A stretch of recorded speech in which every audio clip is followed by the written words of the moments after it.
House Bill 1, an act relating to child welfare.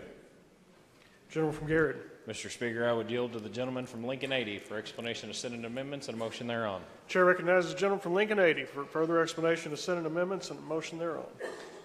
Thank you, Mr. Speaker and members of the body. You may remember that House Bill 1 is the Adoption and Foster Care Reform Bill. This is a process that started around a year ago and comes to a conclusion tonight. We've worked tirelessly on this for several months now. We had a great bill that passed out of this House, went down to the Senate, and they have made a great bill even better. I will explain to you some of the changes, but first, Mr. Speaker, if I could, I'd ask the clerk to please report Senate Committee Substitute 1. Mr. Clerk, please report. Senate Committee Substitute 1 to House Bill 1. Gentleman from Lincoln. Senate Committee Substitute 1 makes a few changes to this bill.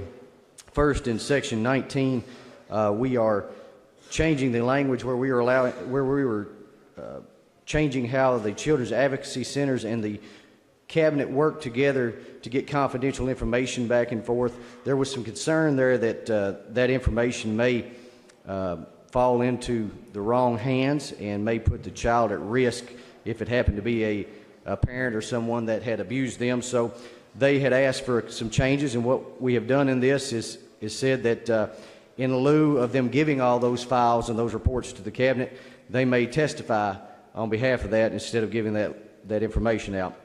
The next thing we do is Section 26, and in that section, it says that a child, this is the section about neonatal abstinence syndrome, drug-addicted babies. There was some concern there that a mother could potentially be in the drug rehab program and on some medicine that is helping them to come off of the drugs that they are on, and that could potentially create a neonatal abstinence syndrome situation. So we have added language in here to say if they were in that program and that was the cause of that would be exempt. We've also extended the days of from 60 days to 90 days for them to enroll in drug treatment. You may recall that if they did not enroll in drug treatment within 60 days, that termination of parental rights would start. We extended that to 90 days because there was some fear of waiting lists. So this should take care of that as well. Section 35 is a section that says, this is new language that will make Kentucky law consistent. Currently, birth parents can already have a court-appointed attorney if they are indigent in cases of termination of parental rights, and what we're doing is adding language that allows them a court-appointed attorney if they are indigent in cases of adoption.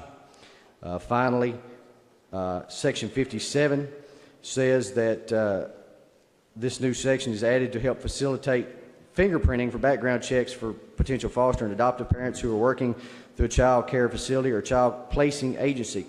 What this is there are delays when a foster or adoptive parent applies for background check to run it through the Cabinet, and this just says that they can work directly with the state police, those foster and adoptive agencies, in order to get those background checks back sooner. The ultimate goal of this is, in some states, those agencies have fingerprint machines inside of their agencies, and they can do that rather quickly, get those results back in 24 to 48 hours. This just gives the state police the authority to do what they feel is safe and necessary to speed that process up. So if there be no questions, Mr. Speaker, I would move that the House does concur with Senate Committee Substitute 1. Motion that the House does concur with Senate Committee Substitute 1 to House Bill 1. Is there any discussion? Seeing none, those in favor signify by voting aye. Aye. Those opposed, nay. House does concur with Senate Committee Substitute 1. Gentleman from Lincoln. Mr. Speaker, I would ask that the clerk call Senate Floor Amendment 2. Mr. Clerk, please report. Senate Floor Amendment 2 to House Bill 1. Gentleman from Lincoln. Thank you, Mr. Speaker. This, as you may recall, we passed an amendment out of this body that allowed for de facto custodians to have standing in court. That was broadened a little bit too much, and so what we have done with the agreement from the gentleman from Spencer who had filed the floor amendment in the House, What this does is it just tightens that up to say that it would be, those de facto custodians would have standing in cases of abuse and neglect. So if there be no questions, Mr. Speaker, I'd move for concurrence of Senate Floor Amendment 2. Motion is that the House does concur with Senate Floor Amendment 2. Is there any discussion? Seeing none, those in favor signify by saying aye. Those opposed, nay. House does concur with Senate Floor Amendment 2. Gentleman from Lincoln. Thank you, Mr. Speaker. As the members of the body know, this is a very important issue to me. We've worked on it for a long time. And this is my reason for being so passionate about it. This is my daughter, Kara. This is my son, Caleb, and my wife, Rebecca. And Caleb has played a very important part in the adoption of Kara, as he helped with her transition when she came home. And they mean everything to me, as I know your families do to you. And this is why we do this job, is to change the lives of people in Kentucky for the better. And so with that said, Mr. Speaker, I would move for final passage of House Bill 1 as amended in the Senate and concurred in by the House. Question before the body is final passage of House Bill 1 as amended in the Senate and concurred in by the House. Is there any discussion? Seeing none, clerk will sound the chimes. Those in favor vote aye. Those opposed, no, and the roll call machine is open for your vote.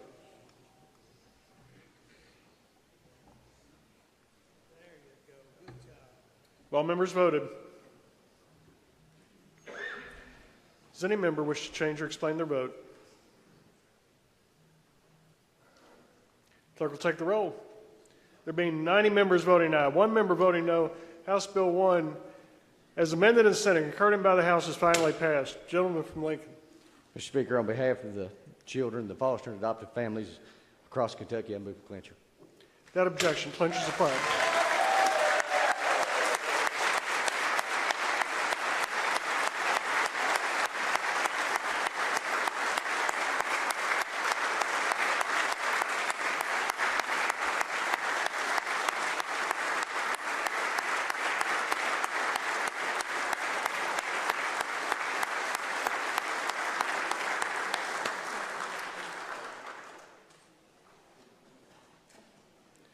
Gentleman from Garrett. Mr. Speaker, I would ask that we stand at ease for a minute. House stand at ease.